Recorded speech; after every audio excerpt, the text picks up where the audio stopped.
शांताकारं भुजंगशयनं पद्मनाभं सुरेशं विश्वाधारं गगनसदृशं मेघवर्णं शुभांगं लक्ष्मीकान्तं कमलनयनं योगिभिध्यानगम्यं वंदे विष्णुभवभयहरं सर्वलोकैकनाथं। मंगलम भगवान विष्णु मंगलम गरुड़ध्वज मंगलम पुंडरीकाक्ष मंगलाय तनोहरि। ओम नमो भगवते वासुदेवाय। आज का दिन आप सभी के लिए मंगलमय हो। आइए सुनते हैं ज्येष्ठ मास कथा का 17वां अध्याय। राजा परीक्षित ने श्री सुखदेव जी से पूछा, भगवान श्रीहरि स्वयं ही सबके स्वामी हैं, फिर उन्होंने दीनहीन की भांति राजा बलि से 3 पग पृथ्वी क्यों मांगी, तथा जो कुछ वे चाहते थे वह मिल जाने पर भी उन्होंने बलि को क्यों बांधा। मेरे हृदय में यह बात का बड़ा कौतूहल है कि स्वयं परिपूर्ण यज्ञेश्वर भगवान के द्वारा याचना और निरपराध का बंधन, ये दोनों ही कैसे संभव है, हम लोग यह जानना चाहते हैं। श्री सुखदेव जी ने कहा, परीक्षित, जब इंद्र ने बलि को पराजित करके उनकी संपत्ति छीन ली और उनके प्राण भी ले लिए, तब भृगुनंदन शुक्राचार्य ने उन्हें अपनी संजीवनी विद्या से जीवित कर दिया। इस पर शुक्राचार्य जी के शिष्य महात्मा बलि ने अपना सर्वस्व उनके चरणों पर चढ़ा दिया और वे तन मन से गुरु जी के साथ ही समस्त भृगुवंशी ब्राह्मणों की सेवा करने लगे। इससे प्रभावशाली भृगुवंशी ब्राह्मण उन पर बहुत प्रसन्न हुए। उन्होंने स्वर्ग पर विजय प्राप्त करने की इच्छा वाले बलि का महाभिषेक की विधि से अभिषेक करके उनसे विश्वजीत नाम का यज्ञ कराया। यज्ञ की विधि से हविष्यों के द्वारा जब अग्नि देवता की पूजा की गई, तब यज्ञ कुंड में से सोने की चादर से मढ़ा हुआ एक बड़ा सुंदर रथ निकला। फिर इंद्र के घोड़ों जैसे हरे रंग के घोड़े और सिंह के चिन्ह से युक्त रथ पर लगाने की ध्वजा निकली। साथ ही सोने के पत्र से मढ़ा हुआ दिव्य धनुष, कभी खाली न होने वाले 2 अक्षय तरकस और दिव्य कवच भी प्रकट हुआ। दादा प्रहलाद जी ने उन्हें एक ऐसी माला दी जिसके फूल कभी कुमलाते न थे, तथा शुक्राचार्य ने एक शंख दिया। इस प्रकार ब्राह्मणों की कृपा से युद्ध की सामग्री प्राप्त करके उनके द्वारा स्वस्ति वचन हो जाने पर राजा बलि ने उन ब्राह्मणों की प्रदक्षिणा की और नमस्कार किया। इसके बाद उन्होंने प्रहलाद जी से संभाषण करके उनके चरणों में नमस्कार किया। फिर वे भृगुवंशी ब्राह्मणों के दिए हुए दिव्य रथ पर सवार हुए। जब महारथी राजा बलि ने कवच धारण कर धनुष, तलवार, तरकस आदि शस्त्र ग्रहण कर लिए और दादाजी की दी हुई सुंदर माला धारण कर ली, तब उनकी बड़ी शोभा हुई। उनकी भुजाओं में सोने के बाजूबंद और कानों में मकराकृति कुंडल जगमगा रहे थे। उनके कारण रथ पर बैठे हुए वे ऐसे सुशोभित हो रहे थे मानो अग्नि कुंड में अग्नि प्रज्वलित हो रही हो। उनके साथ उन्हीं के समान ऐश्वर्य, बल और विभूति वाले दैत्य सेनापति अपनी अपनी सेना लेकर हो लिए। ऐसा जान पड़ता था मानो वे आकाश को पी जाएंगे और अपने क्रोध भरे प्रज्वलित नेत्रों से समस्त दिशाओं को और क्षितिज को भस्म कर डालेंगे।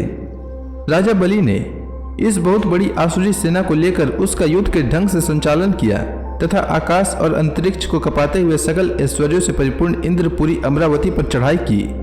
देवताओं की राजधानी अमरावती में बड़े सुंदर सुंदर नंदनवन आदि उद्यान और उपवन हैं। उन उद्यानों और उपवनों में पक्षियों के जोड़े चहकते रहते हैं।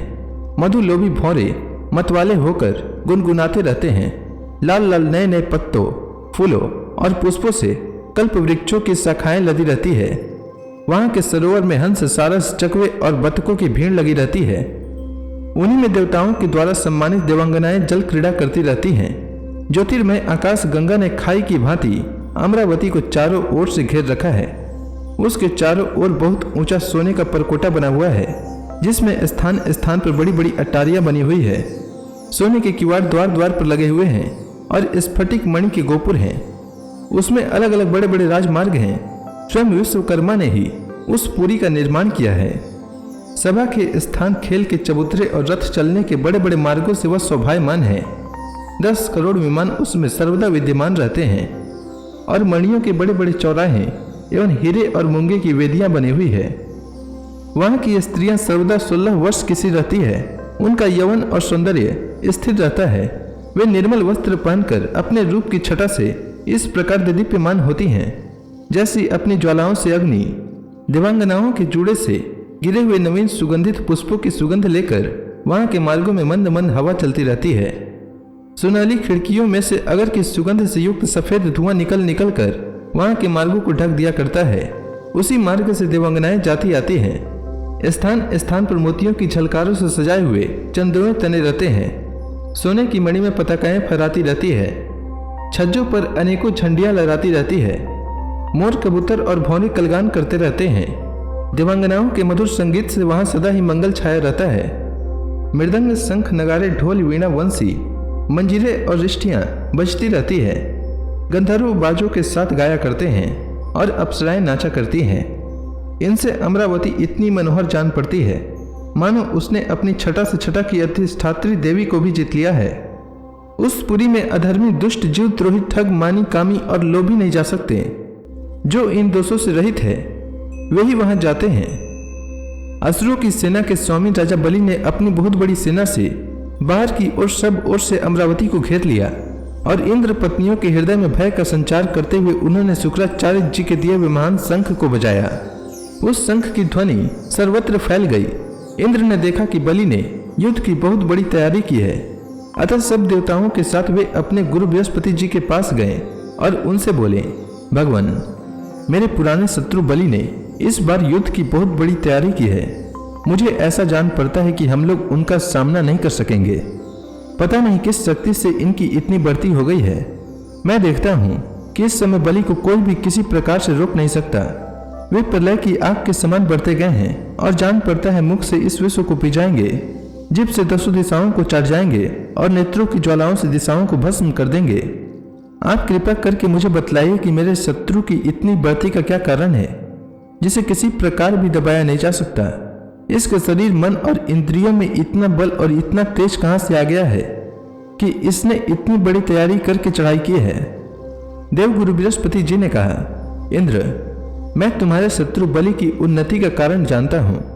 ब्रह्मवादी भृगुवंशियों ने अपने शिष्य बलि को महान तेज देकर शक्तियों का खजाना बना दिया है। सर्वशक्तिमान भगवान को छोड़कर तुम या तुम्हारे जैसा और कोई भी बलि के सामने उसी प्रकार नहीं ठहर सकता जैसे काल के सामने प्राणी। इसलिए तुम लोग स्वर्ग को छोड़कर कहीं छिप जाओ और उस समय की प्रतीक्षा करो जब तुम्हारे शत्रु का भाग्य चक्र पलटे। इस समय ब्राह्मणों के तेज से बलि की उत्तरोत्तर वृद्धि हो रही है। उसकी शक्ति बहुत बढ़ गई है। जब यह उन्हीं ब्राह्मणों का तिरस्कार करेगा तब अपने परिवार परिकर के साथ नष्ट हो जाएगा। बृहस्पति जी देवताओं के समस्त स्वार्थ और परमार्थ के ज्ञाता थे। उन्होंने जब इस प्रकार देवताओं को सलाह दी तब वे स्वेच्छानुसार रूप धारण करके स्वर्ग छोड़कर चले गए। देवताओं के छिप जाने पर विरोचन नंदन बलि ने अमरावती पुरी पर अपना अधिकार कर लिया और फिर तीनों लोकों को जीत लिया। जब बलि विश्व विजयी हो गए तब शिष्य प्रेमी भृगुवंशियों ने अपने अनुगत शिष्य से 100 अश्वमेध यज्ञ करवाए। उन यज्ञों के प्रभाव से बलि की कीर्ति कौमुदी तीनों लोकों से बाहर भी 10 दिशाओं में फैल गई और वे नक्षत्रों के राजा चंद्रमा के समान शोभायमान हुए। ब्राह्मण देवताओं की कृपा से प्राप्त समृद्ध राज्य लक्ष्मी का वे बड़ी उदारता से उपभोग करने लगे और अपने को कृत कृत्य सा मानने लगे। तो इसी के साथ यह अध्याय समाप्त हुआ। इसके आगे की कथा मैं कल के अध्याय में सुनाऊंगा। तब तक के लिए भगवान हरि का नाम लेते रहें। तो प्रेम से बोलिए भगवान विष्णु की जय, श्री कृष्ण भगवान की जय, समस्त देवी देवताओं की जय।